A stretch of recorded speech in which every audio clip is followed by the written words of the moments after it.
The second kind of blood vessels we're talking about is capillaries.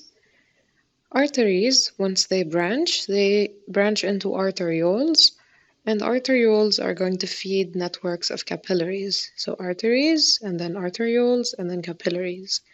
Capillaries are minute vessels, which means they're very small and thin, and they spread throughout the tissue of the body. So at the exchange surfaces of the body, we have tissues, and these thin, small blood vessels called capillaries are going to surround them. They form networks, and they link the arterioles and the venules.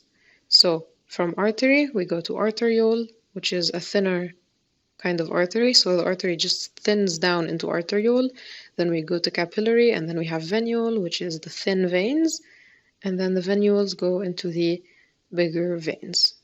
So the capillaries branch between cells, and this is for diffusion. It allows for quick diffusions between the cells and the blood because of how thin capillaries are. So blood goes through the artery, it travels a long distance to become thinner and thinner and thinner until we have venules, and then we have capillaries. At the capillaries, we will have gas exchange and exchange of wastes, as well as nutrients, as well as a lot of things. We have exchange between the blood and the exchange surfaces at the level of the capillaries. The diameter of every individual capillary is very, very small. So blood cannot travel fast through capillaries, it travels very slow. Unlike in the arteries, for example, where blood travels very fast.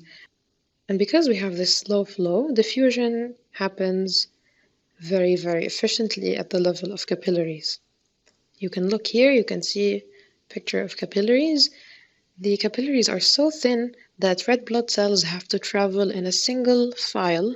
No two red blood cells can fit next to each other in the width of a capillary. They have to travel in a single file.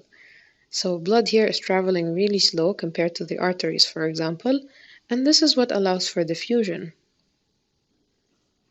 So this is, for example, if we're looking at the inside of the capillary, this is the capillary wall. It is made of a single cell width. So remember the wall of the arteries, how thick it was? Here it is one cell wide. The wall of the capillaries is just one epithelial cell wide. It's very thin, it contains no elastic fibers, no smooth muscle, no collagen, and this helps it fit between individual cells. So the capillary network actually goes between individual cells in the organs, and it also helps with making diffusion faster. So now the diffusing substances only have one cell to cross, which is the epithelial cell layer, one cell wide. So that's a short diffusion distance for these substances, and this makes diffusion faster and more efficient. So for example, wastes, if they want to diffuse from the body cells into the capillaries, they just have to cross this epithelial cell. They are found in the capillaries, and oxygen and food molecules can diffuse out of the capillaries. They're carried by the blood, and they go into the body cells.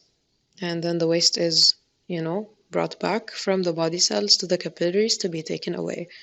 So this is what allows capillaries to be the ones that are adapted for diffusion.